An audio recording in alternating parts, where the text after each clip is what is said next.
Bienvenidos a Nébula, un viaje al corazón del misterio, donde el universo susurra secretos que desafían nuestra comprensión. Somos Raúl Sacrest y Patricia Alonso, tus guías en esta travesía por lo desconocido, donde las estrellas no solo iluminan el cielo, sino también los enigmas que guardan. En Nébula exploraremos los misterios que yacen más allá del horizonte, aquellos que se esconden entre las sombras de la realidad y la imaginación. Desde antiguas civilizaciones que miraban al cielo buscando respuestas hasta fenómenos inexplicables que continúan desafiando a la ciencia moderna. Acompáñanos en cada episodio mientras desentrañamos historias de lo inexplicable. Exploramos los confines de la mente humana y nos adentramos en las profundidades del universo en busca de las respuestas que yacen en el abismo. Ajusta tu mirada al firmamento. Apaga las luces de la razón y deja que el misterio te envuelva. Esto es Nébula. Bienvenidos a los desconocidos.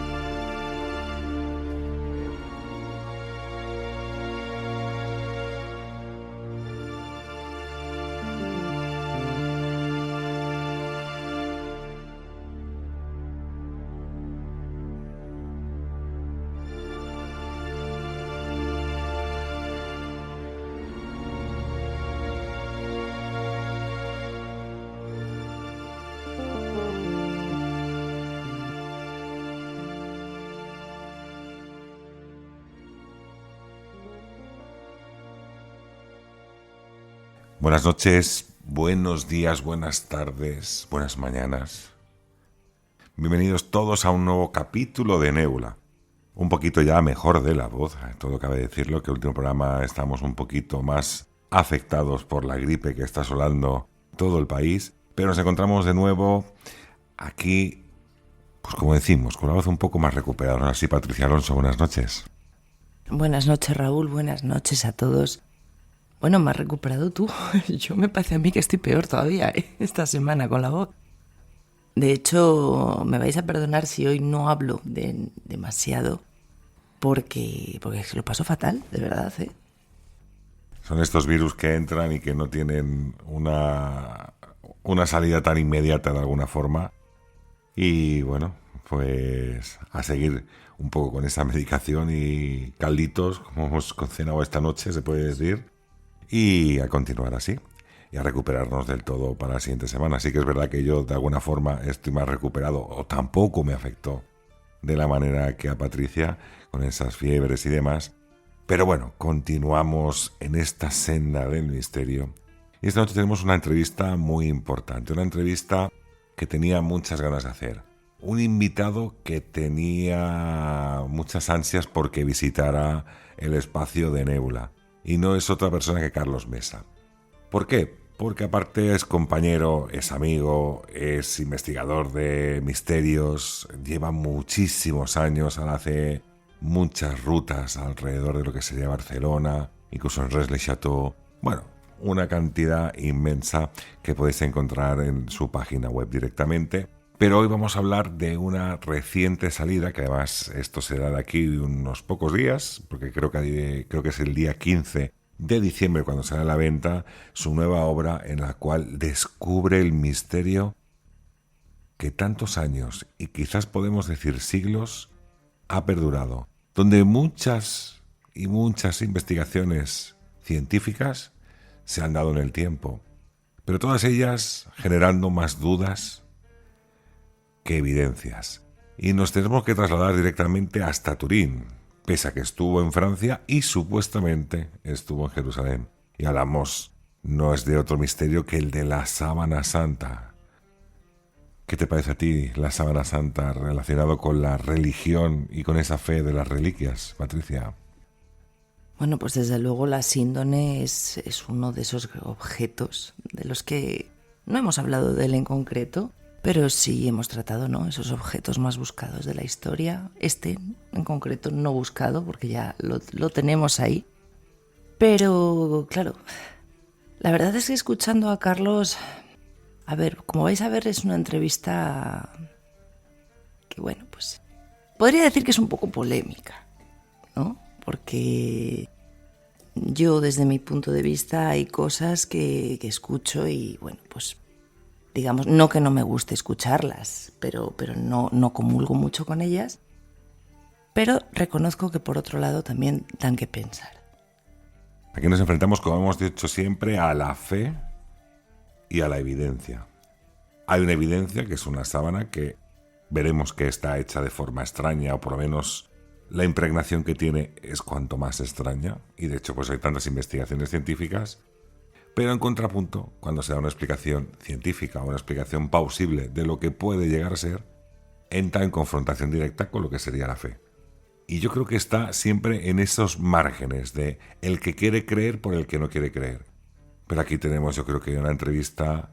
Bueno, pero antes de entrar directamente en la entrevista, yo creo que tienes por aquí preparado quién es Carlos Mesa y qué persona vamos a tener invitada esta noche aquí en Nébula. Bueno, pues Carlos, como ya os hemos dicho, aparte de ser un gran profesional y un buen amigo, es una persona que desde luego da gusto escucharlo. Puedes estar de acuerdo con lo que dice o no, pero no vamos a negar la evidencia. Y es que es una gozada escuchar a Carlos. Él es investigador, es fotógrafo profesional, es escritor, está afincado ahí en Barcelona. Es especialista en historia, en misterio, es un analista crítico de fenómenos religiosos y culturales. Y desde hace años desarrolla una intensa labor divulgativa a través de libros, conferencias, colaboraciones en medios y sus conocidas rutas del misterio, en las que explora episodios históricos envueltos en enigmas, creencias y controversias. Carlos se ha caracterizado por una mirada escéptica, documentada y rigurosa, y una de sus líneas de investigación más conocida es la Sábana Santa de Turín, cuya autenticidad cuestiona desde el análisis histórico y científico. Precisamente acaba de publicar, aunque aún no ha salido, su libro Cómo se falsificó la Sábana Santa, que a partir del día 15, bueno, pues todos podréis disfrutar de él. Y desde luego de la mano de la editorial Guante Blanco, que bueno, muy conocida por ti también, ¿verdad, Raúl? Un poquito conocida, ya que están ambos libros también. Enigma Monsterratus y Enigma Barcino también tienen ese sello de Guante Blanco del gran amigo Óscar Fábrega y de Alberto Cerezuela también, que cabe decir que es el director general de lo que sería la editorial Círculo Rojo y Guante Blanco, por ejemplo, que estaría dedicada prácticamente a lo que sería todo el misterio. Pero ahora sí, yo creo que llega el momento que nos vamos a introducir de lleno en el misterio de quién es el personaje que aparece, incluso diría en negativo, en la Sábana Santa, la Sacra Síndone. Así que nos metemos de lleno en la entrevista con Carlos Mesa.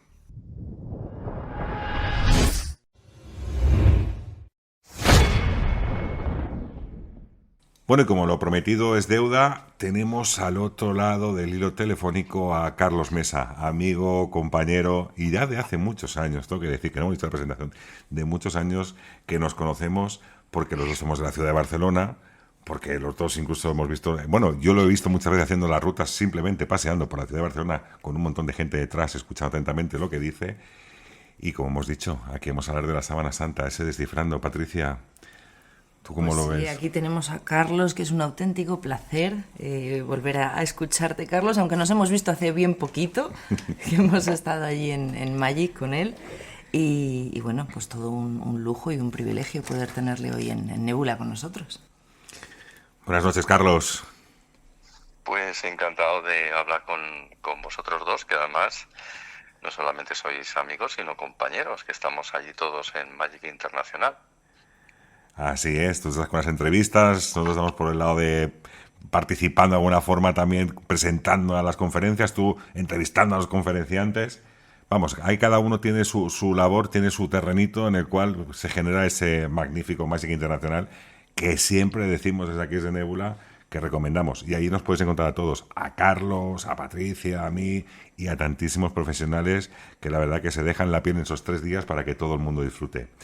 Pero Carlos... Que me ha dicho un pajarito que vas a tener más trabajo todavía.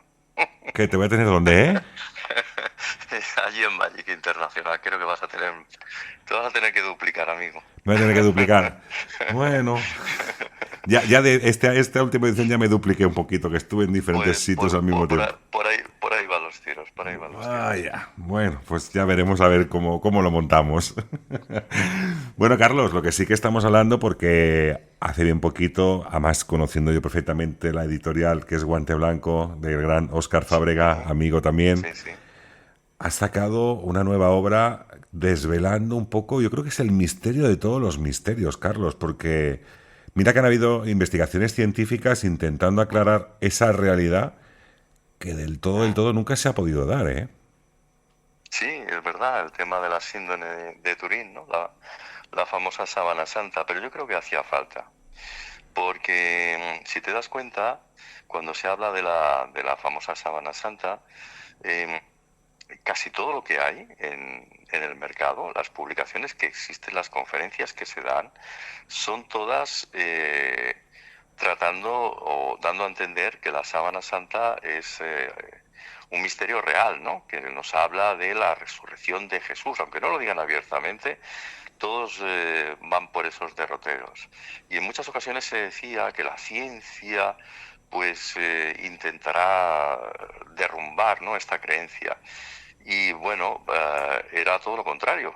En realidad, el 90 y tantos% de libros y conferencias que se daban sobre la sábana santa no eran precisamente desmontando, desmitificando la sábana santa, sino todo lo contrario, dándola ya como un hecho verídico, ¿no? Y tú sabes que en esto del misterio no se puede ir de este palo, ¿no? Porque se dan demasiadas cosas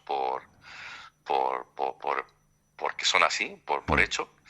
Y no, cuando se habla de las psicofonías, son los contactos con los difuntos, con los muertos. Bueno, es que no sabemos ni lo que son las psicofonías, cómo das por hecho algo, ¿no? Y entonces creo que hacía falta un libro que adoptara una postura un poquito más rigurosa, ¿no? Más científica. Y no tiene nada que ver con la ciencia, sino lo que estamos viendo, evidentemente, es algo relacionado con el mundo visual, el mundo de algún tipo de... En principio puede parecer pintura, que luego te hablaré de que no es una pintura realmente, ¿no? Y entonces ahí, pues, como tú sabes, a mí me gusta muchísimo el mundo audiovisual.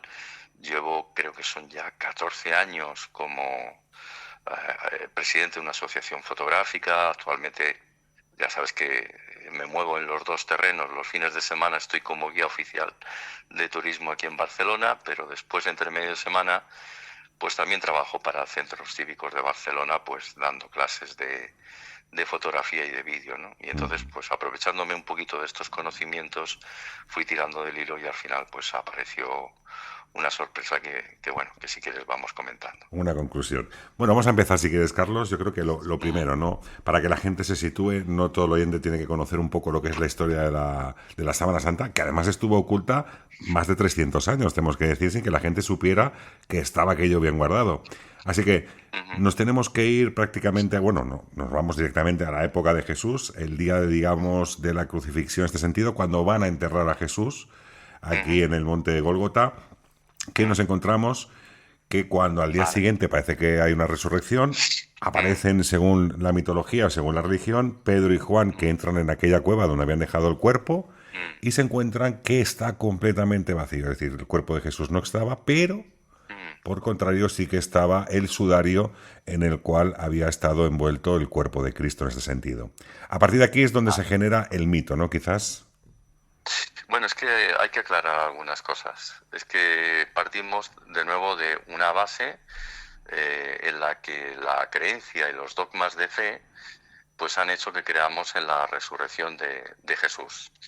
Pero es que, y en el dato que aparece en ciertos evangelios, en el que se da a entender pues que Jesús es recogido por José de Arimatea y entonces su cuerpo es llevado a un sepulcro donde después se lo van a encontrar totalmente abierto, ¿no? Y la primera persona que ve a ese resucitado es María Magdalena. Pero vamos a ver, vamos por partes, porque yo le he dedicado un capítulo final en el libro de cómo se falsificó la Sábana Santa, Y te voy a decir una cosa, y es una cosa que es bastante importante, ¿no? ¿Alguna vez nos hemos preguntado si los romanos realmente entregaban los cuerpos de los difuntos, de los crucificados? ¿Los entregaban o no los entregaban? Esta es la pregunta. O sea, tú eres crucificado por una serie de motivos y razones, y de repente damos por hecho de que lo que hacían los romanos era entregarlos a las familias. Bueno, pues en alguna ocasión se podía hacer, en alguna ocasión, ¿vale? Alguna ocasión que tampoco tenemos constancia, simplemente se cita que en alguna ocasión parece ser que se podía haber hecho, ¿no? Ujú. Pero cuidado, depende del tipo de delito. Si tú eres condenado por rebelión contra Roma, evidentemente el cuerpo no se entrega. Pero es que vamos, bajo ningún concepto. Y no Porque es, es Carlos, el peor delito que pueda haber. y ese cuerpo, digamos, ¿qué es lo que hacen con él? Es decir, el que comete el mayor delito Vale, contra Roma, ¿qué ocurre? vale. Entonces, Jesús es crucificado por un delito de sedición contra Roma.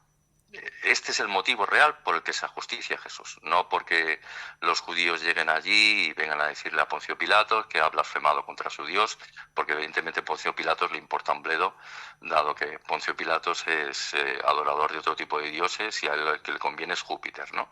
Pero sí que le va a hacer una pregunta en un momento determinado que es clave, ¿no? Si eres tú el rey de los judíos, porque cuidado con la respuesta que me des, porque eso ya sabemos a lo que implica. Y hay que tener muy presente que Roma tiene las famosas 12 tablas de la ley y tiene una legislación muy estricta. Una persona que, por ejemplo, sea un sencillo ladrón, si fíjate lo que te estoy diciendo, un sencillo ladrón, lo que se le hace es fustigarle, no crucificarle.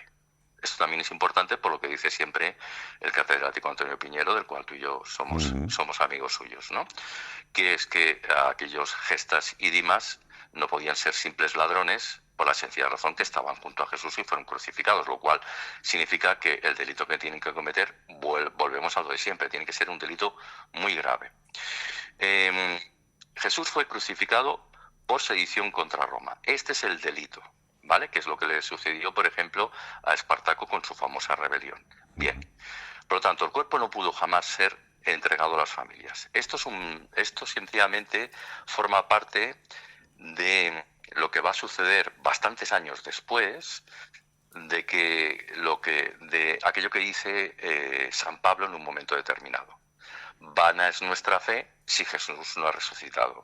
Por lo tanto, si todos los dioses del pasado, llámese Osiris, llámese Mitra o llámese cualquier otro dios de estos que han estado conviviendo con la humanidad durante milenios, resucitan a los 3 días, este nuevo dios, porque estamos hablando de un nuevo dios, no estamos hablando del Yahvé o del Jehová de los judíos, este tiene que resucitar. Y lo van a hacer resucitar de una forma o de otra. Empieza el mito, ¿de acuerdo? ¿Dónde arrojan a Jesús? Bueno, pues esto es un tema que yo te he enviado inclusive una imagen. Un mapa, una imagen que no aparece en el libro, es curioso, porque esto fue a raíz de una pregunta que me hicieron, ¿no? Que alguien me preguntó, vale, entonces, ¿qué hacen con ese cuerpo? Lo que hablaba precisamente Antonio Piñero es que lo van a arrojar en la famosa fosa común, en una fosa infamia, ¿no? Pero tampoco nos dice el dato, ¿no? Y entonces yo un poquito investigando de qué hacían con ese tipo de cadáveres, bueno, pues los arrojaban al Valle del Ginón, a la Gehenna. Y la Gehenna, ahí tienes el mapa para que lo veas, sí, se encuentra en lo que actualmente llamamos la Puerta del Estercolero.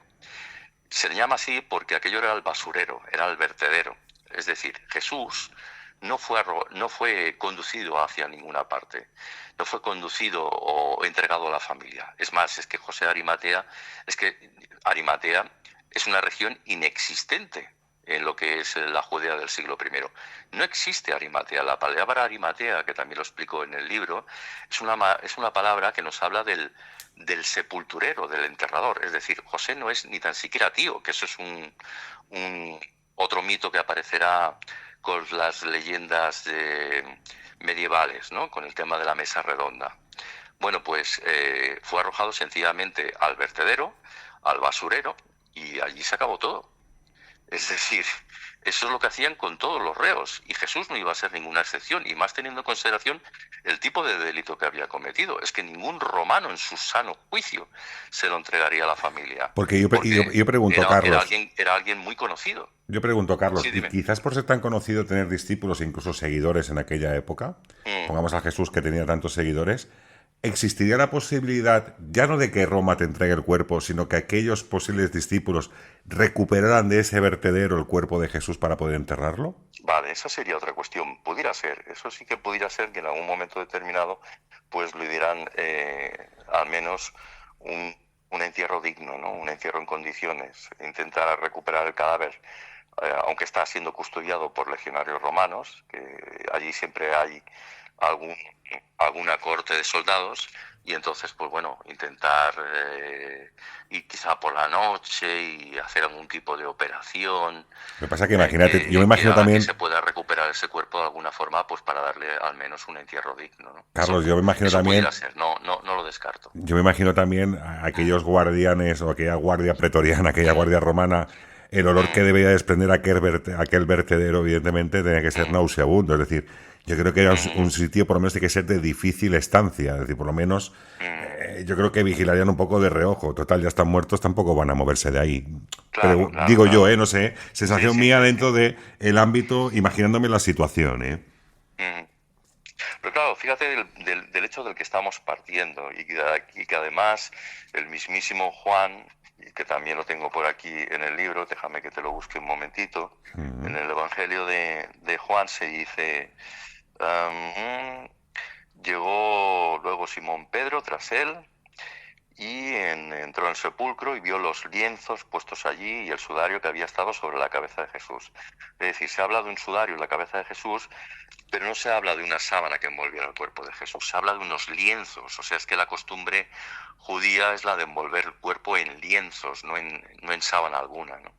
Entonces ya partimos de un mal comienzo. O sea, ya tenemos una base que te va a dar a entender de que es que esto es algo muy extraño, y que la evidencia nos está dando a entender que aquí hay algún tipo de falsificación. Y después entramos ya en la cronología.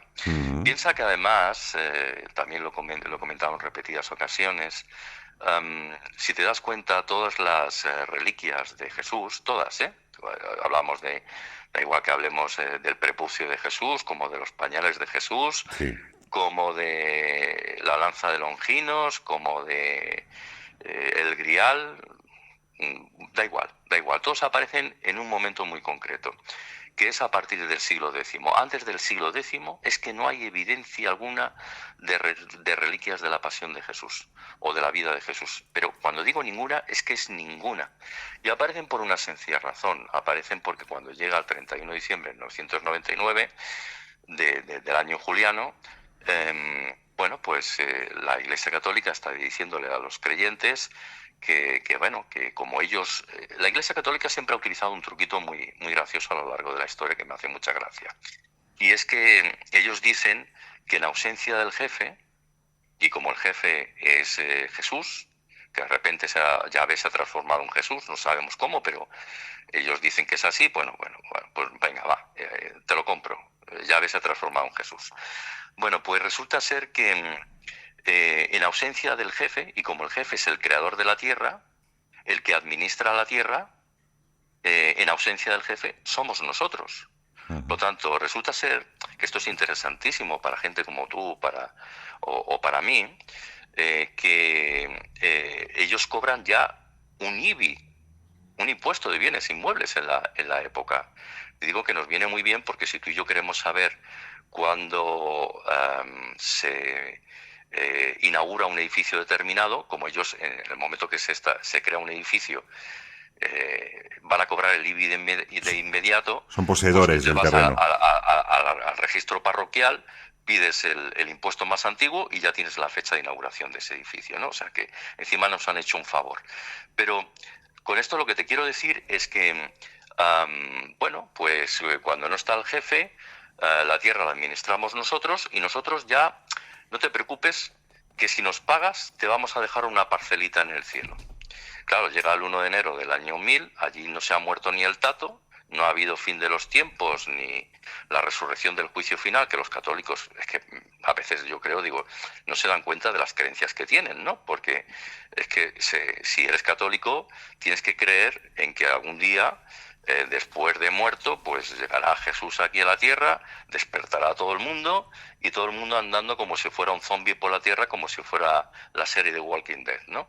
Bueno, pues esto era lo que se le vendía a la gente en aquellos tiempos. Claro, llega el 1 de enero del año 1000, no sucede absolutamente nada, la gente deja de acudir a las iglesias y entonces la única forma de hacer que la gente vuelva al redil de las iglesias es decirle que existen una serie de reliquias mágicas que siempre han renegado el tema de la magia y mira por dónde a partir de ese instante les da, y bueno, pues aparece la cabeza del santo no sé qué, el brazo de no sé qué santo, el prepucio de Jesús, las plumas del Espíritu Santo, la sangre licuada de no sé quién, y todo es mágico y todo es maravilloso, y cuando llegas allí te vas a curar de todo tipo de males. Bueno, pues ese es el instante en que vamos a ver el tema de la sábana santa, porque a nivel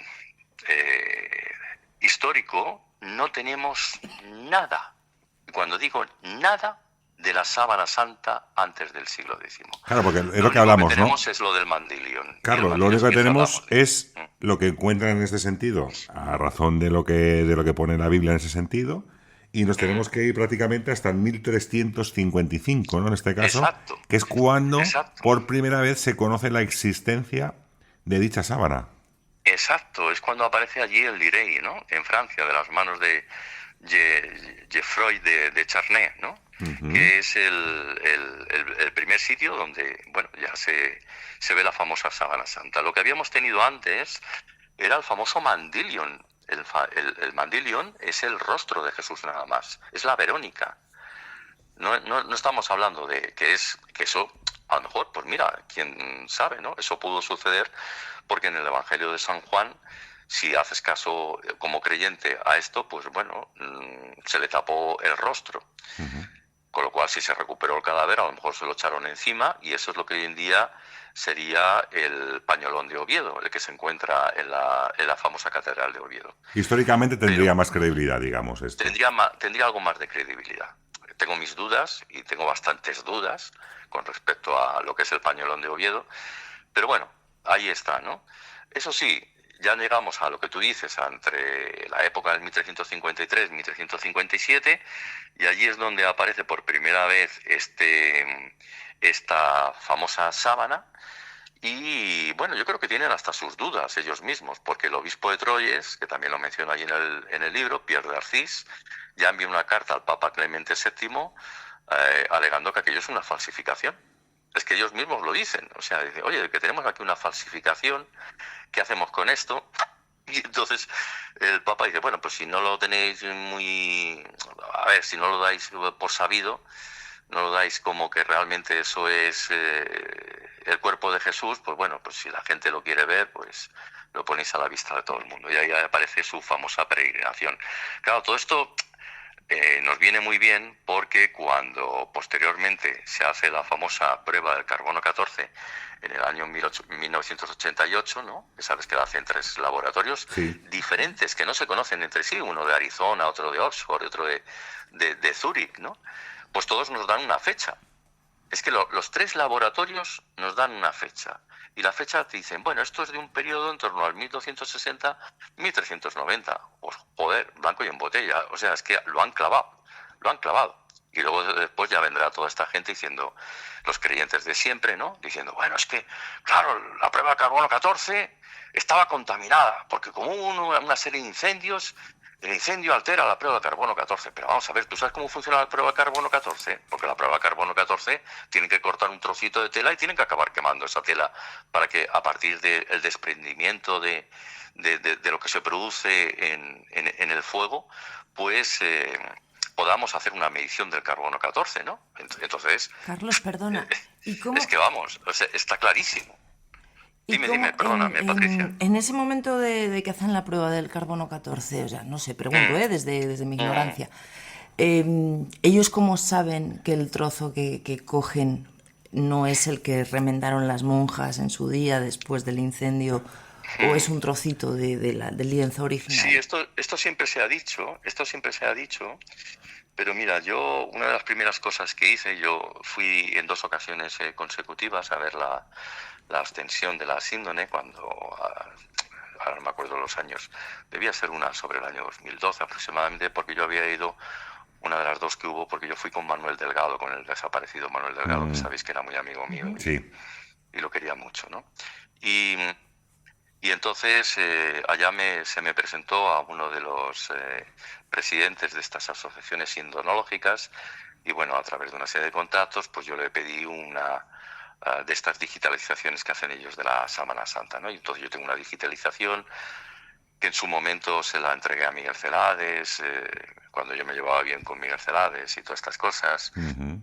Y entonces él hizo una impresión para que la pudiéramos ver en grande, ¿no? Una impresión a tamaño real. Bueno, pues si se observa, que de todas formas no es necesario tampoco que lo diga yo, creo que hay suficientes imágenes por internet, o si no, una vez más en mi libro creo que también publico alguna imagen al respecto. Vemos que hay un momento en que lo que se llama el pañolón de Holanda, ¿no? Creo que es el nombre que le da a las monjitas, ¿no? Las monjitas clarisas, que le reparan la tela en el año 1534, después de aquel incendio de hace 2 años de Chambéry. Bueno, pues llega un momento en que cuando se hacen las ostensiones, que las tengo por aquí, mirad, son del año 2010 y 2015. Vale, yo estuve en la del 2010 y en la del 2015. Y entonces, en el año 2002 se hace la restauración para eliminar los remiendos de las monjas clarisas del año 1534, y entonces, ahora mismo, si vemos alguna de las fotos actuales de lo que es la Sábana Santa, veremos que ya no tiene los remiendos, y veremos que en una de las esquinitas han hecho un corte, no sobre los remiendos, sino sobre el lienzo original, ¿vale? O sea, nunca se hizo sobre los remiendos, se hizo sobre el corte original, y eso lo vemos porque actualmente podemos ver la síndone, la Sábana Santa, sin los remiendos de las monjas clarisas, y entonces ya vemos el trocito que está cortado. Por lo tanto, ese es el trocito que se utiliza para hacer esa prueba del radiocarbono 14. O sea, que es en base a la tela original. Pero entonces, Carlos, también en el 81, cuando más de 40 científicos de diferentes disciplinas se ponen a estudiar lo que es la Sábana Santa, porque además es de las pocas piezas que tantos científicos han estudiado sobre ella. Hay un momento que dicen que existe polen de una planta espinosa originaria de Jerusalén. Eso yo puedo entender, por ejemplo, ¿no? Que se haya hecho en Europa o, digamos, de alguna manera se haya recreado esa especie de imagen, pero es curioso que tenga polen también de la parte de Jerusalén, de donde supuestamente tiene Jesús... Tiene pólenes de todo el mundo. Mira, te voy a dar el número exacto de pólenes que descubrió Max Frey, que si quieres ahora te hablo de Max Frey, que es bastante curioso, pero yo diría que son más de 50, ahora lo miro un momentito, mientras hablamos lo voy consultando. Pero fíjate que es curioso 50 especies diferentes, 50 especies diferentes de un montón de lugares del mundo, y solamente nos quedamos con 2, ¿vale? Solamente nos quedamos con 2. Con la Gundelia tornoforti y la Navasia afilia, que son de zonas próximas, bueno, son del Oriente Medio, tampoco te dice que sea de la zona de Palestina, sino más o menos de allá. Nos quedamos con 2. Bueno, ¿qué hacemos con las otras 48? Bueno, yo creo que ha sido viaje, ¿no? Quizás, Carlos, 48, ¿perdón? Es un viaje que ha podido tener esta sábana, es decir... Claro, es que la Sábana Santa ha estado siempre en peregrinación constante. Es que ha estado en ostensión de forma constante. Ha estado peregrinando por aquí y por allá. Y eso ha hecho que se haya ido impregnando de pólenes de todo el mundo. Claro, pero el tema es que nosotros conocemos desde que está en Europa, pero sí que es cierto que no conocemos la raíz de en qué momento está en la parte de Palestina, en la parte de Jerusalén, para, digamos, tener ese polen. Es decir, hay un previo a esa apertura de 1500, ¿no?, en el cual la sábana pudo estar en cualquier parte del mundo. Bueno, es que esa sábana se tuvo que traer, o el lienzo se tuvo que traer de algún lugar. O sea, cuando yo hago la falsificación de la Sábana Santa, yo tengo que pedir un lienzo. Y digo, oye, si me traéis un lienzo de estos de los judíos, pues me hacéis un favor, ¿no? También. Y entonces, pues bueno, pues a partir de ahí se va a realizar todo lo que vendrá a continuación. Toda la forma de actuar bajo el punto de vista de un alquimista, de conseguir una falsificación bonita, ¿no? Y coherente. Bueno, pues, pero también hay que tener en consideración quién hizo que todo esto, desde el punto de científico, es la cosa más dudosa que existe, ¿no? Porque el análisis de esos pólenes los hace Max Frey. Y Max Frey, este tipo, es un polinólogo que está completamente denostado, por la sencilla razón de que en su momento le dio por falsificar los diarios de Hitler, diciendo que había encontrado los diarios de Hitler y que él atestiguaba, bajo su punto de vista de observador científico, que la firma de Hitler era real, y se la vendió a la revista Stern, ¿no? A la revista esta alemana. Y al final se acabó descubriendo que aquello era un tocomocho, simplemente de un sinvergüenza, que lo único que había querido con toda aquella historia es enriquecerse con esta editorial. Pero el único que estudió el polen fue este hombre, la Sábana Santa. Sí, es el único que la ha estudiado. Es el único que la ha estudiado. No hay más estudios. Y entonces dices, pues volvemos otra vez a partir de un punto bastante malo. Porque, vamos, es que Max Frey está a la altura del betún. Claro. Y bueno, a partir de aquí, pues si quieres... sí, ahora matizamos un poco que la sábana santa, para todos los oyentes de Nébula, corresponde con podemos decir, un lienzo o una sábana, en la cual tiene 4,4 metros de longitud, si no recuerdo mal, por 1 metro de anchura, ¿verdad? Si no recuerdo mal. Sí. Entonces, en esos 4 metros, para que la gente nos entienda, se ve la representación, en este caso, de una figura de un hombre por la parte delantera, incluso por la parte trasera, con lo que supuestamente entendemos que podía ser la corona de espinas, con sangre, la cual podía ser mediante los efectos de la crucifixión, y esto es lo que genera esas dudas de que realmente esta persona pueda ser Jesús, o que ese sudario pudo estar, de alguna forma, sobre el cuerpo de Jesús. A partir de aquí es como se genera todo esto. Entonces, aquí ya sí que nos centramos un poquito en todo, porque creo que también hay sangre, por un lado, que luego se testifica que es una sangre que es de tipo AB. Y lo más curioso de todo esto es que en un principio, cuando se presenta este lienzo, Carlos, en el 1500, se ve, pero es cierto que cuando se hace una fotografía prolongada en negativo es cuando se ven mayores detalles. Correcto. Esto es la fotografía de secondopía, ¿no? Bueno, antes de proseguir, cabe decirte una cosa. El tamaño del hombre que está en la sábana santa difiere en el anverso y el reverso. Con esto te quiero decir que hay una pequeña diferencia de unos centímetros si lo miras por arriba o si lo miras por abajo.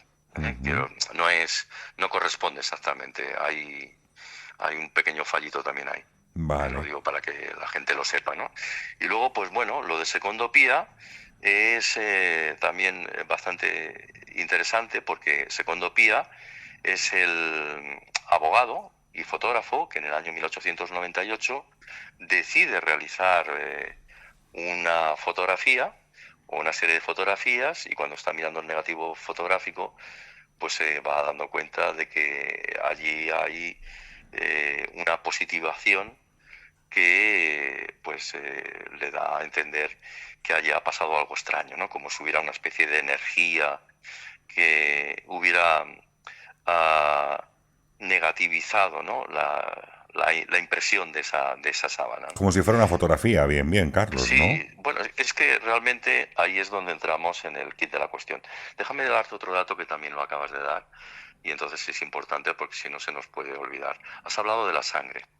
Esto es interesantísimo también, el tema de la sangre, porque me dio por echar un vistacillo y hablar pues con médicos, ¿no?, sobre este tipo sanguíneo, que es el tipo sanguíneo AB, como acabas de mencionar.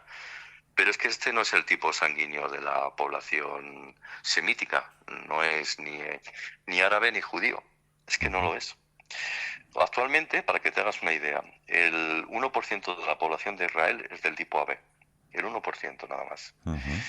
O sea, en el grupo sanguíneo más habitual es el universal, lo estoy mirando ahora en el libro, 37% entre hebreos, y el A positivo, que es el 34%. Entonces me dirás, bueno, ¿y el AB de dónde es?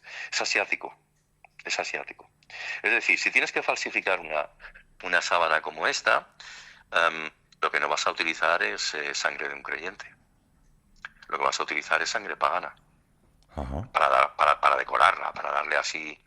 mira, ves, está todo impregnado de sangre, pero no vas a utilizar la sangre de un creyente, que eso está muy feo, ¿no?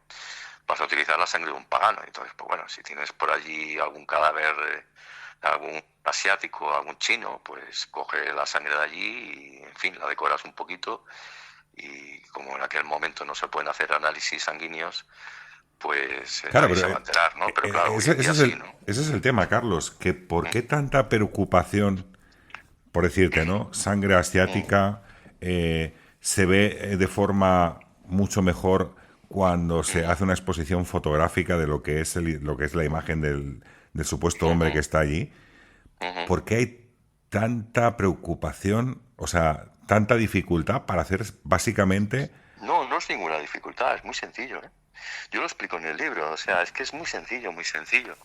En realidad, fíjate, mira, y si quieres vamos al meollo del asunto. Vamos a los conocimientos alquimistas de la época, ¿no? O sea, ¿cuáles son los conocimientos que tienen en aquel momento? Pero hablamos de todos 1500, Carlos, o antes. 1500, 1300, perdón, 1300.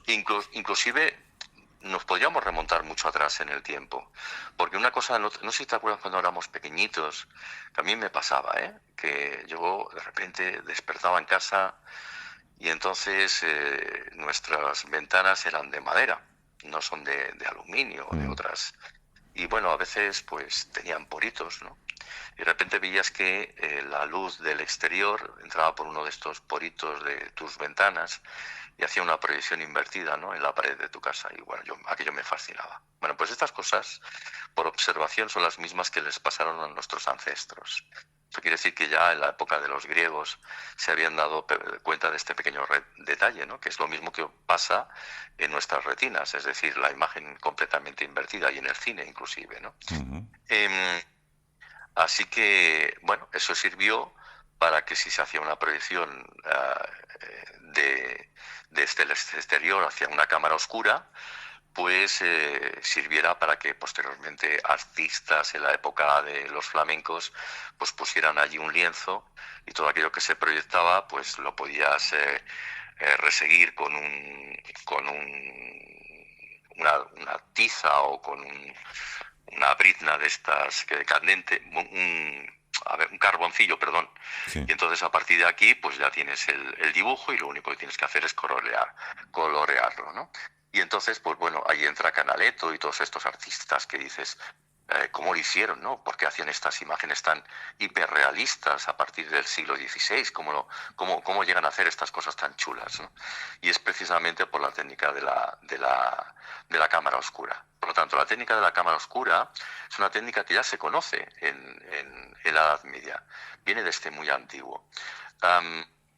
Pero claro, es que resulta que hoy en día tenemos algo que inclusive se le enseña a los niños en la escuela, que se llama la cianotipia. O sea, es lo que es, ¿no? Este tipo de óxido ferroso azul, sí, que se coloca sobre cualquier tipo de folio, y entonces, pues si le colocas un objeto encima, se acaba dibujando su figura cuando es expuesto al sol. Bueno, pues esta no se llamaría cianotipia, se llamarían de diversas fórmulas, de diversas formas, pero todo este tipo de técnicas ya se conocen en la Edad Media, se conocen perfectamente por parte de aquellos alquimistas. Por lo tanto, la técnica es muy sencilla. Mira, consiste en que tú coges un vidrio. El vidrio se conoce ya en la Edad Media, se conoce muy antiguo, desde la época de los romanos y mucho más allá en el tiempo. Y lo único que tienes que hacer es colocar un lienzo impregnado de betún de Judea, que es ese completamente amarillento, que es para conseguir una emulsión, y a partir de aquí ese vidrio tiene que ir pintado. Y pintas en un trozo de vidrio pues un rostro, y en otro trocito pues yo qué sé, el torso, y en otro trocito pues una parte del brazo, y en otro trocito una parte del vientre. Pues claro, no existe un vidrio tan grande, lo tienes que hacer con trocitos en forma de collage. Es más, si te miras la sábana santa, verás que por debajo del cuello del supuesto crucificado existe una de esas rayitas que no es precisamente de los pliegues, sino de la falsificación, es decir, del tipo de vidrio que debieron utilizar y que, bueno, pues esa coincidencia va dejando rayitas de vez en cuando, ¿no?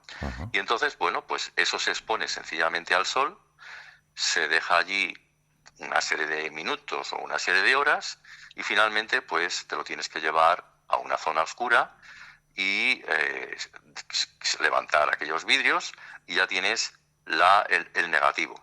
Ya tienes el negativo, ¿vale? Lo único que tienes que hacer es añadirle un poquito de sangre para darle un poquito de veracidad y, oye, ya se la puedo presentar a quien me la haya encargado. Es decir, que no es algo complicado, es todo lo contrario, es la cosa más sencilla.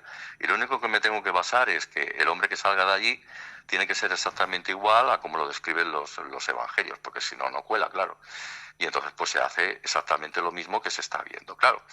A partir de ahí ya le puedo someter a todo tipo de estudios científicos, porque si alguien me dice, es que han encontrado isótopos radioactivos, hombre, macho, claro que han encontrado isótopos radioactivos, porque ha estado expuesta al sol, es que blanco y en botella, no, la sangre, hombre, la sangre es sangre de un pagano, como acabamos de comentar, no, es que lleva un par de pólenes, bueno, porque ha estado viajando, y así consecutivamente, pero también tiene fallos, porque claro, es que el hombre el falsificador no se da cuenta de algunos pequeños detalles, ¿no? Y es que el rostro está muy mal hecho. El rostro está mal hecho porque si realmente hubiera estado expuesto encima de la cara de alguna persona, saldría como la máscara de Agamenón o cualquiera de aquellas máscaras mortuorias que se hacían antiguamente. Sí, sin tanto detalle, ¿no? O sea... No, que se estiran. O sea, si tú, por ejemplo, pones yo qué sé, un lienzo, ¿no? No un lienzo, una sábana encima de la cara de alguien y después, y se le queda allí impregnada por el motivo que fuere, en el momento de estirarla hacia la izquierda y hacia la derecha, verías que el ancho de la cara es un ancho bastante largo, es decir, no está equilibrado como se nos presenta, ¿no? Es que es más, el hombre de la sábana está equilibrado, el cabello no le cae hacia abajo, si es que no le cae hacia el suelo, le cae completamente ahí bien puestecito. Las manos, oye, no vaya a ser que se le vean las partes indecorosas, están puestas de tal manera ahí que venga, que me tapo ahí el asuntillo, ¿no? Porque si no, no queda muy bien. El culete, las nalgas, no tendrían que estar aplastadas, están perfectas. El tamaño del hombre de delante y el hombre de detrás, que es que difiere completamente. Luego me estás comentando que si los clavos no corresponden con cómo se ha descrito, ¿no? Como en esa imagen que tenemos de los cuadros de Jesús, ¿no? Que entraron por el metacarpio y tal. Eso es completamente falso. Digo, eso es que no te has mirado la sábana santa, porque el hombre de la sábana santa tiene un clavo que se le ve que le entra perfectamente por la palma de la mano. Es que se le ve, no le entra por la muñeca, le entra por la palma. Claro, ¿qué ocurre aquí? Si tú me coges, y ya acabamos con algo que has comentado tú al principio, ¿no? El grupo del STURP. El grupo del STURP son un grupo de creyentes. Me has contratado un montón de creyentes allá, un grupo de creyentes, entre ellos un señor que es Walter Macron, que estuvo colaborando para la NASA, pero la NASA evidentemente no se dedica a estudiar sábanas santas ni el manto de la Virgen de Guadalupe, como dicen algunos por ahí, ni cosas de estas. La NASA simplemente se ocupa del tema del estudio de la observación del universo y ya está. Y entonces Walter Macron, pues en un momento determinado, es uno de estos colaboradores creyente, fíjate lo que te estoy diciendo, creyente, como todos los que hay ahí dentro, que son todos creyentes, y entonces, pues, no, es que hemos llegado a la conclusión de que... Y Walter Macron al final dice, yo no he llegado a ninguna conclusión, yo tengo aquí mis dudas, porque yo estoy viendo aquí que existen una serie de elementos que me están dando a entender que esto es una falsificación. Y a Walter Macron lo echaron rápidamente del STUR. Entonces, vamos a lo de siempre. Ahora ¿qué va a ocurrir con la publicación del libro? Que todos estos que van de científicos, que en realidad son grupos de creyentes, y creyentes no fanáticos, vamos, ultraortodoxos fanáticos de aquellos del copón, pues me van a poner a caer de un burro. Pero es que yo ya lo sé. Pero bueno, es que son creyentes. Y si tú eres creyente, y muy creyente, pues bueno, a ti ya te pueden decir cualquier cosa. Por aquí me entra y por aquí me sale. Bueno, o sea, es la fe, Carlos, es la fe. Claro, es que ahí está. Pero eso no es... Eso no es un rigor científico, ¿me explico? Sí. Para ser científico y tener un cierto rigor, esto tendría que acabar en manos de observadores imparciales, ¿no? Que nunca se ha hecho. Y como no se ha hecho, pues bueno, pues ahí es donde este es el punto en el que nos encontramos. Y aquí llega este humilde servidor desde el punto de vista de un experto en fotografía, como me considero, que te demuestro que eso en realidad se pudo hacer tan fácilmente con los conocimientos fotográficos de la Edad Media. Pero fíjate, Carlos, que lo estamos hablando y puede parecer sencillo, año 2025, ¿cómo lo estamos exponiendo? Pero fíjate que en el año 78 se hacen experimentaciones, año 81 se sigue investigando, año 81, 73, vamos, una serie de estudios científicos que nunca terminan de acaparar, pero dar un justificante, o por ejemplo, en este estilo decir, la respuesta que tenemos sobre las... Estamos hablando otra vez de lo mismo.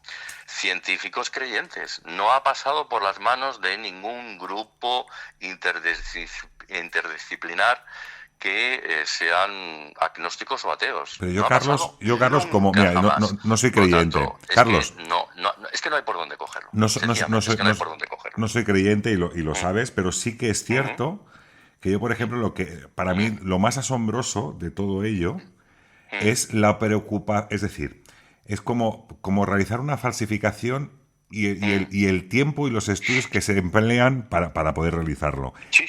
Y ese conocimiento que supuestamente, yo, sinceramente, desde mi ignorancia te digo, que nunca hubiera supuesto que en 1300 o anterior a ese 1300 existiera ese conocimiento, digamos, Claro. de esa parte negativa.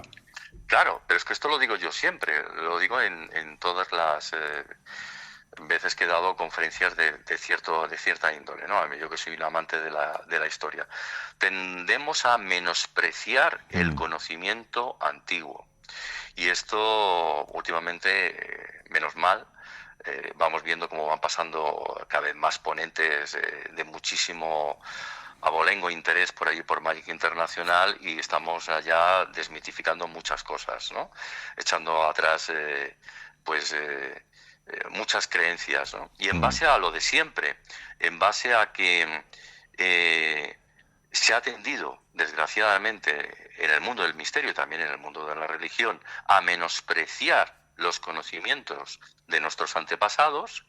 Y te pongo un ejemplo, ¿no? Hasta hace bien poco, bueno, hoy en día ya creo que tú y que yo ya estamos en otra línea completamente diferente, pero en el mundo del misterio considerábamos que los egipcios eran gilipollas y que tuvieron que venir los extraterrestres a explicarles cómo acumular piedras.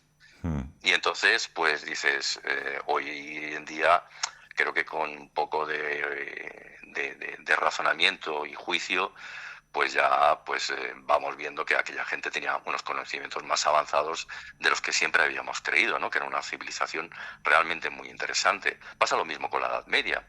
La Edad Media, pues mira, eran... Bueno, incluso con la prehistoria. La prehistoria tenemos Menides y monumentos y dólmenes que todavía a día de... Claro, Carlos, ahí yo tengo ciertas dudas, fíjate. Sí que es verdad que sigo mucho tu línea, pero yo, por ejemplo, cuando veo el dolmen de Menga, por decirte algo... Sí. A mí me apasiona que la cubierta pese 12 toneladas y que el hombre de la prehistoria sea capaz de mover esa piedra para generar lo que sea un dolmen. ¿No? Porque la pregunta es, ostras, ¿cómo lo hicieron? ¿No? Es que no conocía la rueda todavía. Claro, y entonces, bueno, lo de la rueda tengo mis dudas, ¿eh? Yo creo que la rueda es mucho más antiguo de lo que realmente la gente se cree. Yo tengo mis dudas a este respecto, ¿no? Porque, mira, otro día si quieres hablamos de otras cosas, ¿no? Yo supongo que también conoces el tema de los famosos carruts. Bueno, pues los carruts que tenemos, por ejemplo, aquí en la costa catalana y que se van hasta allá, hasta Malta, ¿no? Como si hubieran habido una especie de caminos muy, muy, muy antiguos que servían para conducir algún tipo de carro o trineo. Pero es que esto en realidad es como funcionaba antiguamente. Si nos vamos a la época de los griegos hacían esos caminos así. Es decir, que a lo mejor estamos dando a entender que la rueda se inventa en momento determinado de nuestra prehistoria, y puede ser que sea muchísimo más antiguo. Es que a la ciencia le va pasando esto constantemente. Hay una serie de creencias, y lo que va ocurriendo es que a medida que vamos conociendo más sobre la historia, tenemos que reescribir la historia de forma constante. Sí, yo creo que Entonces, hay que ver un poco, más que las creencias, yo siempre intento la evidencia. Es decir, por ejemplo, te he hablado de Dolmen de Menga, ahí está, me refiero a él. Esa evidencia, Mm. a mí me gustaría saber el significado que tiene esas piedras talladas completamente, están totalmente, perfectamente alineadas, ese pesaje que tienen realmente. Y de esto te hablo de Dolmen de Menga porque lo tenemos aquí cerquita, porque también está Stonehenge, que también tiene esa magia telúrica que de alguna manera no sabemos bien, o esos transportes cómo se hacen y cuál es el motivo principal de todo ello. Es decir, que el hombre prehistórico estaba preocupado en ese tipo de monumentos, ¿no? Vamos a llamarlo de alguna forma. Pero sí que, por ejemplo, es lo que te decía, a mí me apasiona totalmente, hablando de la Sábana Santa, la Santa Síndole, el hecho de esa tecnología aplicada en ese momento. Por decirte, Claro, si yo, por ejemplo, soy el caballero que yo quiero hacer esa, vamos a llamarlo estafa, sinceramente, Carlos, no me voy a preocupar en hacer esa tecnología puntera en aquella época. Tiene que ser una tecnología puntera, sino simplemente voy a coger un artista que diga, hazme como si fuera, pon sangre de cualquier paisano de por aquí, ¿sabes? Sí, y píntamela, ¿no? Y píntamela porque no me preocupa que en un futuro, yo imagino que en la mente de ese caballero nunca se podría llegar a imaginar que seríamos capaces de averiguar lo que es la sangre, de dónde puede provenir, de dónde no puede provenir, de cómo es posible que pongamos y se haga ese tipo de fotografía en negativo dentro de una sábana. Yo creo que todo eso es muy rebuscado también el hecho de pensar, yo si quiero hacer una falsificación actual, utilizaré el medio actual, no un medio futurista, entiéndeme lo que te quiero decir. Ya, pero es que habían dos formas nada más de hacer una falsificación en esos momentos. Solamente existían dos alternativas. O la pintas, es decir, o utilizas pintura con lo que tengas, pues estos combinados de huevo con pigmento de no sé qué, no sé cuánto, que no te va a quedar muy real, que digamos. O haces algo así como, bueno, con alguna de estas técnicas innovadoras que utilizaron los alquimistas medievales, que es que en lugar de aplicar lo que es la pintura a la sábana, aplicas la pintura al cristal y, bueno, la dejas exponer al sol y lo que salga. Y entonces, pues, se optó por la segunda fórmula. Y no es una fórmula muy enrevesada, es una fórmula muy sencilla. Pero ten en cuenta que estás juntando... Era de conocimiento de cualquier alquimista de la época. Pero estás juntando la alquimia con la... Estás juntando la alquimia con la cristiandad, Carlos, que ahí se pegaban de hostias, ¿eh? No, hombre, para nada. Alberto Magno utilizaba la alquimia y Alberto Magno es un monje. O sea que, sí, pero el Papa le hacía un montón de encargos a Alberto Magno. Y Alberto Magno era un tío además que trabajaba con cadáveres. Pero de cara al pueblo, ¿tú crees que estaba muy mal visto, ¿no? Un caballero cristiano como era en el 1355 Godofredo, con la alquimia... Quizás la alquimia oriental puede ser, a lo mejor que pueda traer ese conocimiento No, la alquimia ya hablamos de los alquimistas medievales occidentales, no tenemos por qué acudir a ningún otro lugar del mundo, ¿eh? Porque orientales también estaban un poco más avanzados, ¿o no, Carlos, en la alquimia, por ejemplo? Sí, no, piensa... siempre se ha dicho que los árabes estaban más avanzados, pero es que tampoco es del todo cierto. Porque cuando... verás, es que sucede una cosa muy curiosa, ¿no? ¿Por qué hablamos siempre de la Edad Oscura cuando hablamos de la Edad Media? Bueno, la Edad Oscura es en el momento en el que el cristianismo lo único que trae es una involución a la sociedad de la Edad Media. Trae una completa involución. O sea, entramos en una Edad Oscura porque el cristianismo está ahí, ¿no? Lo que ha hecho el cristianismo es que, oye, pues ha quemado esto apareció en la película Ágora de Amenábar, ¿no? Sí. Le metieron fuego a la Biblioteca de Alejandría, desollaron viva a Hipatia de Alejandría, Teodosio I ya se ha cristianizado y entonces lo que hace es que ordena el cierre de todos los templos paganos, la lengua de los jeroglíficos la vamos a perder, porque se ha empeñado Teodosio I en que aquello no puede suceder. Donde antes nos lavábamos, éramos gente que estábamos todo el día metidos allí en las termas, ¿no? Ahora nos vamos a convertir en unos guarros, porque todo eso viene del mundo pagano, y aquí el que se lave, entonces se le va a ver que todavía guarda costumbres completamente paganas. Es decir, entramos en una era que es una era de involución. Claro, se pierde el Imperio Romano, se desdobla en las dos mitades, lo que es el famoso Imperio Bizantino, que luego cae en manos de las turbas de las invasiones otomanas, y el conocimiento que todavía guardaba el Imperio Bizantino, que era el conocimiento aristotélico y platónico, aquel pasa a manos de los árabes. Y entonces los árabes llegarán a un momento que estarán de nuevo aquí en la península ibérica, ¿no? Se produce la invasión de los famosos califatos. Bueno, ese conocimiento se trae aquí de nuevo, lo van ampliando poquito a poquito los judíos a base de las traducciones que van haciendo ellos de los textos árabes, y entonces vuelve todo ese conocimiento que habíamos despreciado por habernos metido dentro de lo que es la introducción del cristianismo, y poquito a poquito, pues ese conocimiento, que en realidad parece que sea de los árabes, pero no es de los árabes, es conocimiento griego, ampliado por los árabes, que sí que los árabes evidentemente hicieron algunas cosas buenas, las matemáticas de los griegos las ampliaron, y hoy en día tenemos el álgebra, ¿no?, que proviene del mundo árabe. Pero es un conocimiento que ya teníamos nosotros, que es que lo conocíamos perfectamente. Sí, que los árabes no lo han ampliado un poquito, pues bueno. Es lo que dices tú, es la época de oscurantismo en Europa, y es cierto que Europa entra dentro de ese oscurantismo, digamos... Y menos mal de la llegada de la Ilustración, ¿no? Porque es a partir de la Ilustración que ya empezamos a pasar de los curas y de sus manías y sus historias, y empezamos a despertar un poquito. Bueno, tampoco creas que tanto.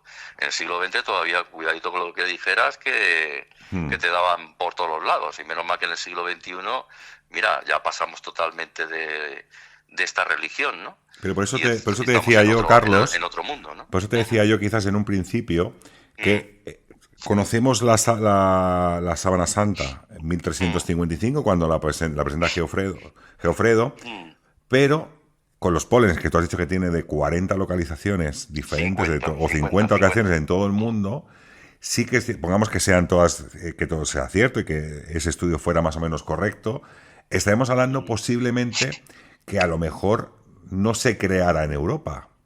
Planteo yo dentro de esa duda para que pueda hacer ese recorrido hasta que llega a ese caballero. La mayoría de los pólenes, los 48 restantes pólenes que no son de la zona de Judea, son todos de aquí. Claro, una exportación... 48 contra 2, pues claro. No sé, yo me posiciono a favor de los 48, y los 48 son de aquí, y los otros 2 son de la zona de Palestina. Entonces, claro, decir, no, es que como hemos encontrado 2, el origen es Palestina, ¿y qué hacemos con los otros 48? Sí, pero ese recorrido yo creo europeo que puede llegar a tener, pero sí que a lo mejor su posible creación dentro del oscurantismo que había en la Edad Media en Europa, evidentemente que se pudiera crear fuera, como un método de mofa. No te lo puedo decir de mil cosas, como un método de mofa, como un método de decir, a estos cristianos les vamos a vender la moto, por decirte algo, económicamente, que nos paguen una pasta, que no sabemos tampoco, Geofredo, si realmente pagó o no pagó por hacerse... Hombre, debió pagar, todos aquellos reyezuelos cuando estaban buscando reliquias mágicas para, bueno, tener... piensa que aquello fue una competencia, la media, de repente estaban todos compitiendo para ver quién era el que traía la mejor reliquia, ¿no? Y vamos, tuvo que pagar, se pagó una buena cantidad seguramente. De algunas no tenemos constancia de exactamente cuánto, pero vamos, sin ir más lejos, aquí, ahora no recuerdo exactamente la cantidad, pero el cáliz de Doña Urraca se pagó un dineral, ¿no? Y el cáliz de Valencia se pagó otro dineral, que por parte de inicialmente Martín I Humano, y luego se hizo un cambio, ¿no?, con la gente de Valencia y todo eso, pero vamos, que se han pagado auténticas fortunas por esas reliquias, ¿no? Por eso fíjate que yo veo más esa parte de donde el conocimiento todavía estaba, digamos, en pleno auge, por lo menos no se vetaba de alguna forma como en Europa, con el oscurantismo que existía, que de alguna manera fuera exportado, evidentemente bajo por el nombre de un caballero, supuestamente de Tierra Santa, el cual te llega hasta Francia y te dice, aquí os traigo la sábana santa con la cual se cubrió a Jesús, como para hacer, digamos, ese mito, generar ese mito. Pero yo te digo que para mí es impresionante la tecnología aplicada en aquella época cuando... Bueno, no creas que tecnología es algo muy sencillo. Lo que pasa que hoy en día... Es sencillo, pero Carlos, a día de hoy, no 1300. Estos grupos de estudio te lo enrevesan mucho, ¿no? Porque a veces yo escucho auténticas barbaridades, ¿no? La prueba tomográfica, ¿no? La prueba tomográfica de la sábana santa que demuestra que en realidad es un hombre allí tridimensional. Wow, esto no se podía hacer con la tecnología de aquella época, pero vamos a ver, amigo mío, que era capaz de aplicar el filtro habitual aquel de Photoshop que salía antiguamente, conviérteme algo en 2D, en 3D. Joder, macho, si me metes allí un filtro de esos de conviértemelo en 3D, pues te sale 3D. Pues claro que te sale 3D. Y a eso le llamas la prueba tomográfica de no sé qué. Uy, que enreversado. Eso no es enreversado, es que estás jugando sucio. Me estás cogiendo un filtro de Photoshop para convertirme en una fotografía 2D en 3D. Entonces, bueno, es que no es enreversado, es sencillo. Lo único que pues los creyentes tienden a complicarse la vida y le dan demasiadas vueltas y le buscan, y acaban encontrando donde no hay. Yo siempre sigo diciendo que es enrevesado para la época. Para una época oscurantismo. No, una solamente habían dos fórmulas, la de la pintura directa o la de la pintura a través del vidrio. Claro, la pintura a través del vidrio queda mejor porque la pintura a través del vidrio, fíjate, queda acuoso. Es decir, cuando tú haces el negativo y levantas el negativo, te queda como acuoso, no te queda tan nítido. Porque si no, se nota mucho, ¿no? Si haces una pintura y haces trazos, se nota demasiado. Y entonces, al quedarse acuoso, queda así como si fuera una acuarela, ¿sabes? Y entonces el hombre de la sábana santa es muy acuarela. Y entonces, bueno, pues queda mejor, no se nota ahí tanto el rollete de la pintura, ¿no? Que ya se habían hecho, ¿eh? Alberto Durero había hecho una Verónica, que hasta hace poco me parece que el último papa la tenía allí en su habitación y pensaba que era auténtica. Y bueno, al final pues se vino arriba, pues como siempre, se vienen arriba desde la Iglesia Católica, venga, vamos a hacer un análisis. Y dijeron, chico, esto es pintura y estos son trazos de Alberto Durero. Y entonces, pues, pasa lo de siempre, ¿no? Que al final, pues, se acaban sabiendo las cosas, ¿no? Y bueno, el tema es que habían, ya te digo, dos fórmulas, o la fórmula de la pintura directa o la fórmula de alquímica de la utilización de un vidrio que saliera algo así como no tan definido y entonces pues algo que pareciera un poquito más auténtico, más real, ¿no? Pero que no es complicado. Yo creo que incluso en aquella época también tendrían sus dudas, ¿no? Porque como no entienden de negativos, claro, cuando la estuvieran viendo dirían, bueno, sí, se parece, pero aquí hay algo raro, ¿no? Es que está así como en negativo, ¿no? Bueno, en negativo, lo que ellos verían allí como, lo que sé, un tío raro aquí, ¿no? La barba está blanca. No, bueno, está oscura, ¿no? Y aquí, sin embargo, los ojos están como blancos y dices, uy, no sé. Claro, es que es difícil, es que con esa tecnología es hasta difícil de creer para el pueblo del momento. Claro, es lo que tú dices. Es generar algo que dices, si hago una pintura lo voy a colar mucho más. Si hago una pinturita, lo cuelo mucho más rápido. Sí, pero es demasiado evidente. La gente ya está acostumbrada a las pinturas y entonces ya... Pero ahora, Carlos, no de 1300. En 1300 sí, un buen artista... Yo no hubiera optado por esa fórmula. Yo si hubiera sido alquimista me hubieran dicho, oye, te contrato para que me hagas algo que parezca un poquito más auténtico. Hubiera optado quizá por alguna de esas fórmulas innovadoras. Estaba muy de moda, ¿eh? Fórmulas innovadoras. Piensa que Leonardo da Vinci lo hacía constantemente, ¿no? Tenía pinturas... Que decías, pero si esto no es la técnica que se utilizaba en aquella época. Leonardo da Vinci, en el fresco ese de la Última Cena, utilizó una técnica que, vamos, que no lo usaba ni el Tato. O sea, es una invención completamente suya, ¿no? Que luego no le salió bien, porque luego se desprende aquello de la pared que no veas. Sí. Pero bueno, si a ti te lo encargan, ¿no? Algo que sea así, que parezca como más real y tal. Bueno, cada uno va improvisando en función del tipo de artista que tengas, si es un artista más meticuloso o menos meticuloso, claro. Bueno, Carlos, yo te estoy viendo que tienes que hacer ahora, digamos, la sábana que tapa la cara esta que has comentado de Jesús, que es la que le das un poco más, la Verónica, que le das más velocidad. Siguiente libro tiene que ser esto, tienes que meterte lleno en todo esto, ¿eh? Porque hablando del libro, escúchame, ¿cómo vamos a contar el libro? ¿Cómo se encuentra el libro? Eso. Yo imagino que en librería se puede pedir, como pasa con los míos. En poco tiempo puedes tenerlo. Sí, estoy pendiente de su salida, porque en el momento que estamos grabando tú y yo todavía no ha... ¿Cuándo sale a la venta, Carlos? Distribuido a partir del 15 de diciembre, según se me comentó por parte de la editorial. Y luego me imagino me imagino, tampoco estoy yo en la piel de la editorial Guante Blanco, porque esto es de Guante Blanco, pues que habrá un proceso lentito de distribución, poquito a poquito, para colocarlo en las librerías que tienen ellos. También estará en Amazon, que es la parte más importante, porque yo creo que todo el mundo hoy en día compra por Amazon. Sí. Y yo tengo algunos cuantos ejemplares a la venta por esta caja que me hicieron llegar hace poquito. Y entonces los tengo a través de la página web de mis rutas, de planetainsolito.es, y bueno, si algún cliente o alguna persona que nos esté oyendo pues quiere buscarlo allí, se lo envío directamente desde mi casa, y rubricado y firmado por mí.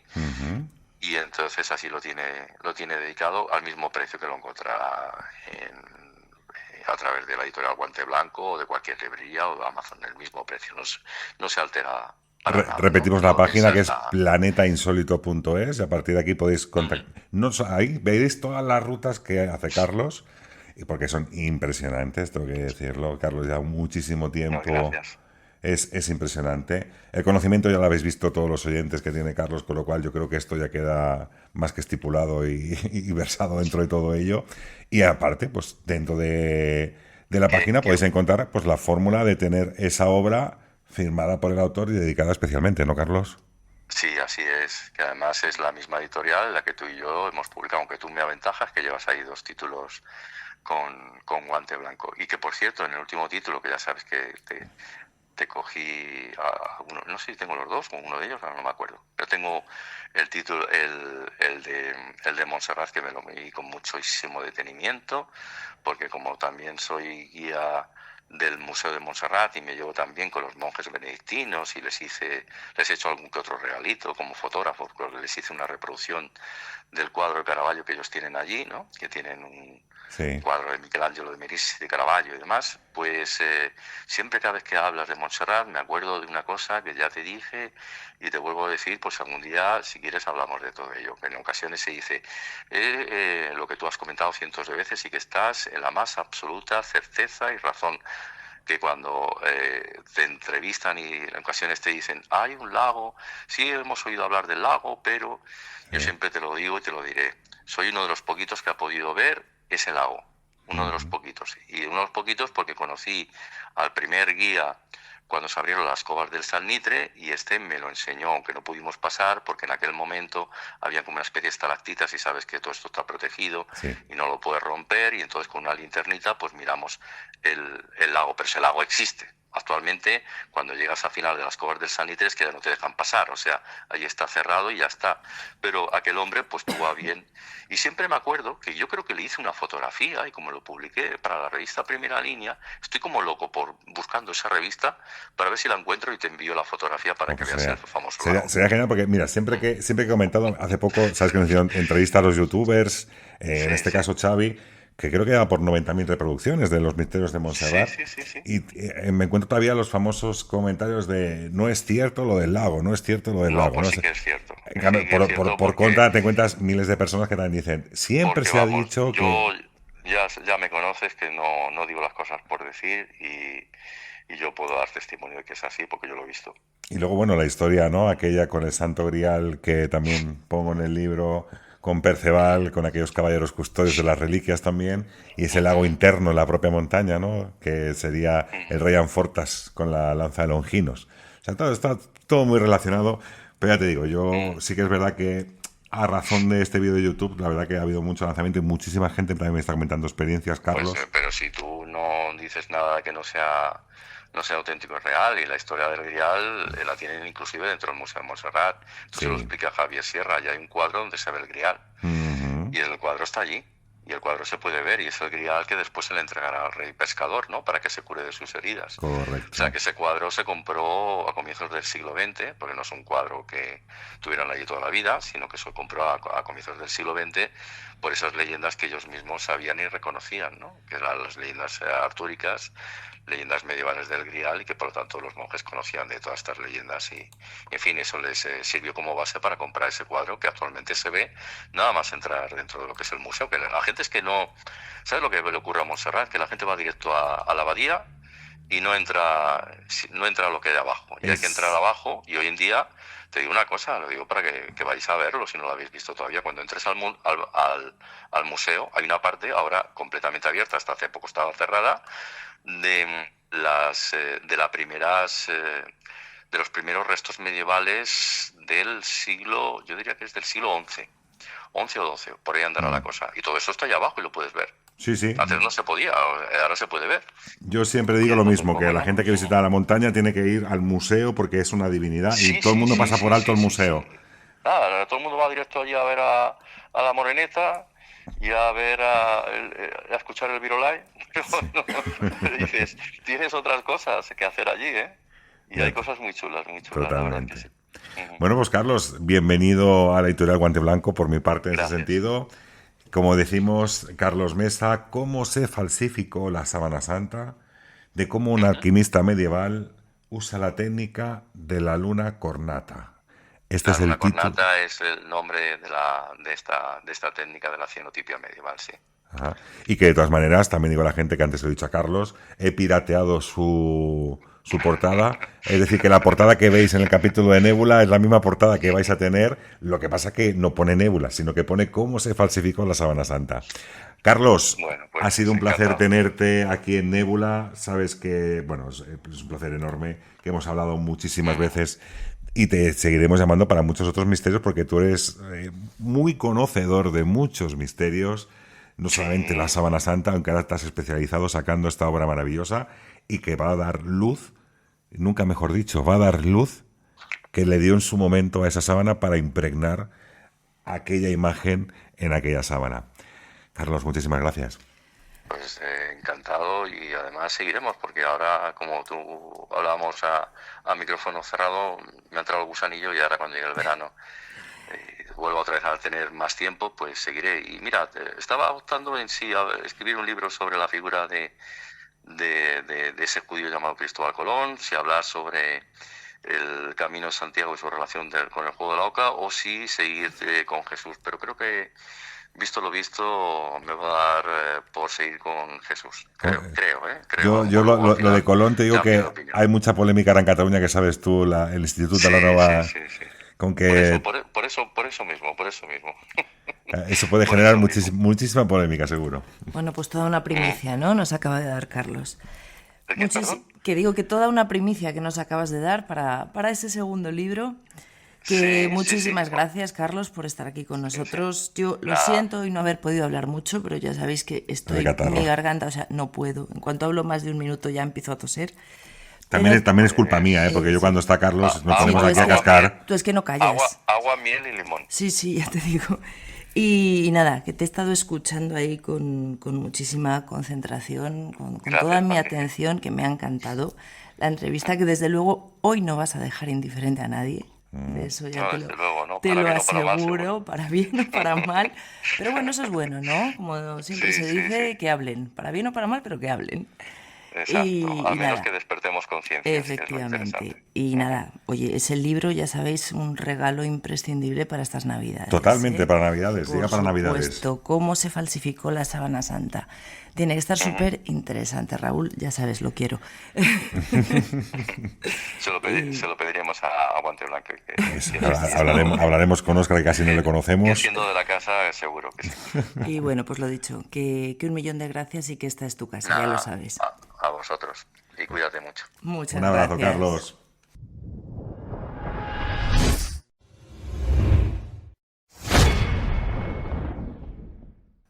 Hasta aquí ha llegado la entrevista con Carlos. Yo creo que se ha aportado Carlos muchísimos datos. He intentado, como habéis visto, sacarle el máximo partido, el máximo jugo, intentando preguntarle o poniéndole en tesituras un poco más complicadas, pero Carlos es un gran profesional, es un crack y de todas ha sabido obtener la respuesta a la teoría que plasma perfectamente en su obra, que desde aquí, evidentemente, recomendamos a todos los oyentes de Nébula el hecho de que adquiráis directamente, incluso a través de su página, para que sea firmado por él mismo esa obra. Así que, un día más, Nébula, nos hemos metido en un misterio que, como hemos dicho, la ciencia incluso se negaba, o por lo menos no daba la respuesta que Carlos sí ha sido capaz de dar. Hoy hemos hablado de una tela, de ciencia, de historia, pero en el fondo hemos hablado de algo mucho más profundo, de la necesidad humana de creer, de dudar, de buscar respuestas ante los grandes misterios de la vida. La sábana santa, sea reliquia sagrada para unos o falsificación para otros, sigue despertando una pregunta esencial. ¿Qué hacemos con aquello que nos conmueve más allá de las pruebas? Entre la fe y la razón, entre la devoción y el escepticismo, late siempre el mismo impulso, comprender quiénes somos y de dónde venimos. Y quizá, al final, lo verdaderamente importante no sea tanto el objeto como las preguntas que nos obliga a hacernos. Así es. Más allá de los objetos existen las creencias. Necesitamos creer, porque esa creencia nos mantiene vivos. Quizás en ocasiones nos da respuestas que solamente obtenemos mirando las estrellas bajo un pensamiento propio y en autoconocimiento de la misma persona. Pero todo ello en ocasiones se ve mezclado con fantasías o con objetos que de alguna forma creemos que son milagrosos o que han pertenecido a personas ilustres o importantes a lo largo de nuestra historia.